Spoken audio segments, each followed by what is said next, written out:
Assalamualaikum warahmatullahi wabarakatuh.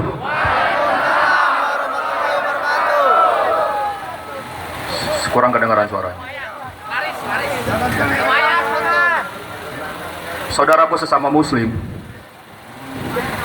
saya memanggil untuk kemaslahatan bersama. Assalamualaikum warahmatullahi wabarakatuh.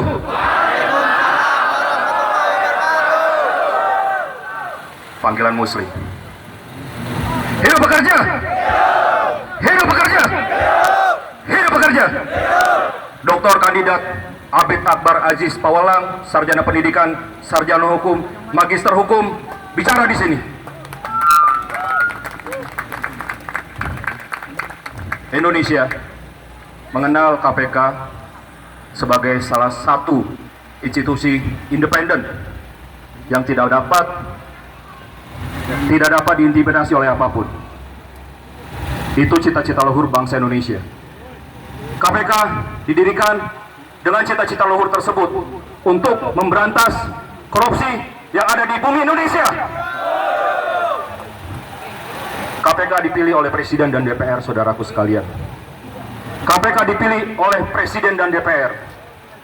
Namun begitu, seharusnya sudah selayaknya KPK mendengar daripada aspirasi rakyat Indonesia dan juga keputusan dari DPR mengenai Pansus Pelindo 2 tentang apa itu? Tentang JCT, yang dimana banyak kejanggalan-kejanggalan tentang JCT. Saya bicara aturan, saudaraku sekalian.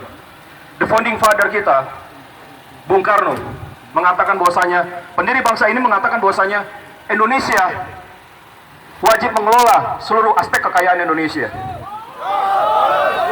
tidak dijajah oleh bangsa lain ataupun kapitalis-kapitalis yang bertujuan untuk memperkaya diri mereka sendiri. Setuju? Setuju? Dan ini terjadi bukan hanya di KPK. Apabila bukan hanya terjadi di JCT, apabila sudah tertanam jiwa-jiwa kapitalis, bukan hanya JCT yang kena. Teman-teman di saudaraku semua di SPJ, di Jasa Armada Indonesia, di federasi lain akan kena. Berantas apa itu kapitalis. Hapuskan apa itu kapitalis.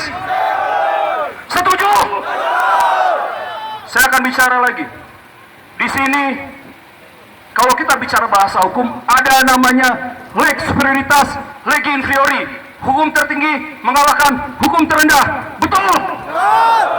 Analoginya begini, saudaraku sekalian, tidak mungkin seorang lurah bisa memberhentikan seorang presiden. Tidak mungkin seorang lurah bisa memberhentikan seorang presiden, yang dimana presiden bisa memberhentikan lurah tersebut dalam satu waktu. DPR dan menteri pada saat itu sudah menyatakan bahwasanya JCT dijual itu melanggar undang-undang. Lex spesialis, derogat, leg generalis tidak berlaku di sini. Yang berlaku adalah lex superioritas, leg inferiori. Hukum tertinggi mengalahkan hukum terendah. Pansus DPR sudah menyatakan bahwasanya ini terindikasi melanggar undang-undang. Menteri itu jabatannya di atas direktur, saudaraku. Pansus sudah mengatakan bahwasanya ini salah. Ini tidak benar, ini melanggar undang-undang. Pansus DPR loh di sini. Bapak Ibu KPK, Anda dipilih oleh DPR, Bapak Ibu KPK. Anda dipilih pimpinan KPK oleh Bapak Ibu oleh DPR. Dewan Perwakilan Rakyat, kami rakyatnya. Kami rakyatnya itu, kami tahu pelabuhan karena kami adalah pekerja pelabuhan. Yang tahu pelabuhan bukan orang lain. Yang tahu pelabuhan adalah kami sendiri. Sadar, saudaraku? Paham?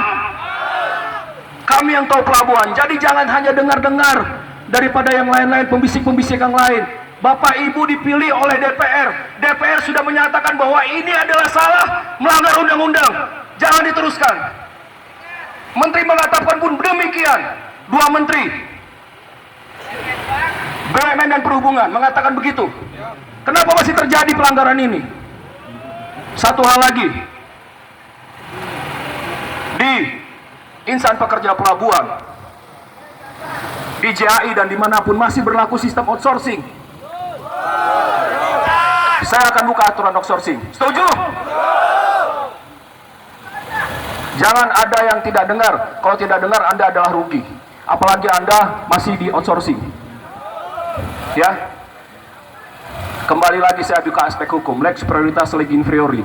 Saya tidak usah jauh-jauh bicara hukum. Kita bicara hukum satu saja, itu kepastian hukum. Benar?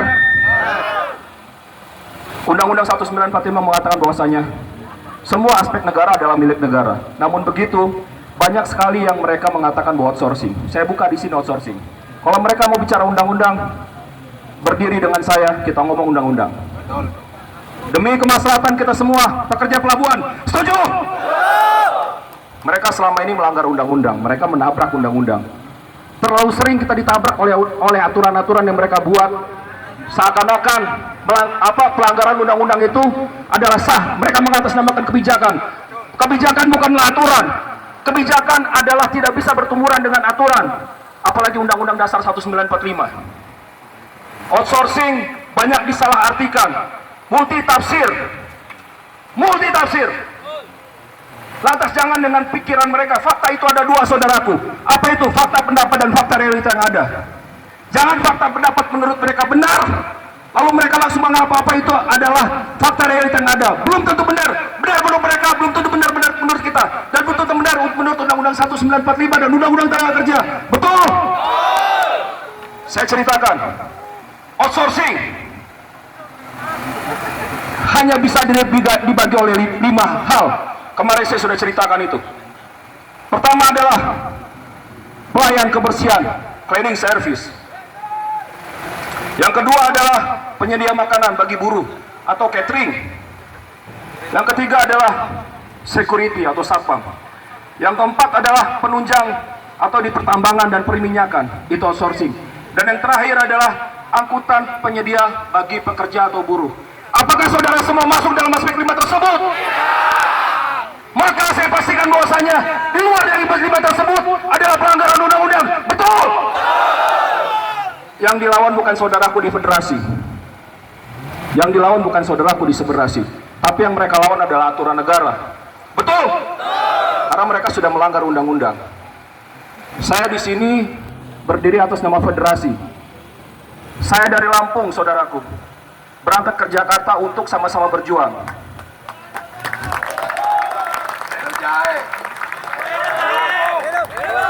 Persatuan memanggil, nurani terpanggil. Saya berdiri di sini untuk memperjuangkan hak kita semua. Jadi saudaraku semua, ada lagi satu hal yang mengatasnamakan undang-undang. Dalam hal ini, undang-undang mengatur bahwa sekian rupiah tidak dapat dipegang oleh pekerja masih menggunakan tenaga kontrak. Itu ada aturannya. Dengan barang sekitar 2,5 miliar rupiah tidak bisa lagi dioperasikan oleh pekerja non-organik. Apakah saudara semua masih memegang alat di bawah 2,5 miliar? Lebih dari 2,5 miliar? Saya nakoda pilot boot. Barang yang saya pegang lebih dari 2,5 miliar, saudaraku. Dan itu adalah nyawa yang kita pegang. Nyawa, saudaraku. Kita tidak menuntut aneh-aneh, saudaraku. Pekerja tidak menuntut aneh-aneh. Menuntut hak. Menuntut hak apa yang sudah ditetapkan oleh negara. Negara sudah mengatakan hal itu. Lalu seyogyanya hak itu diberikan kepada kita. Sekali lagi saya katakan kembali ke fokus utama, yaitu Komisi Pemberantasan Korupsi. Yang dimana pimpinan tertinggi daripada lembaga mengatakan KPK adalah independen. KPK berdiri tidak dapat diintervensi oleh apapun itu. Tapi nyatanya KPK, Bapak Ibu sekalian, tolong dengan segala hormat, ini sudah terbukti nyata, Bapak Ibu sekalian, di pansus sudah jelas, sudah terindikasi terlibat korupsi. Apalagi yang ditunggu, Bapak Ibu? Bapak Ibu dipilih oleh DPR. DPR sudah menetapkan tersangka bersalah Saudara Richard Joslino. Apalagi yang mau ditunggu, Bapak Ibu sekalian? Apa perlu kami mengadu ke Bapak kami lagi di DPR? Kalau memang sekiranya kami lagi perlu ke sana, buat apa peran Bapak Ibu KPK? Buat apa peran Bapak Ibu KPK kalau kita masih mengadu ke DPR? Tunjukkan independensi. Tunjukkan KPK sebagai institusi yang terengginas, tidak dapat diintervensi oleh apapun. Saya sangat yakin dan percaya KPK masih independen. Maka dari itu, saya mohon KPK, tunjukkan independensi Anda. Kami perlu KPK. Demikian, terima kasih atas perhatiannya. Jasa Armada Indonesia bicara Dr. Kandidat Abid Akbar Aziz Pawalang, Sarjana Pendidikan, Sarjana Hukum, Magister Hukum bicara di sini. Assalamualaikum warahmatullahi wabarakatuh. Hidup bekerja! Hidup bekerja! Hidup bekerja!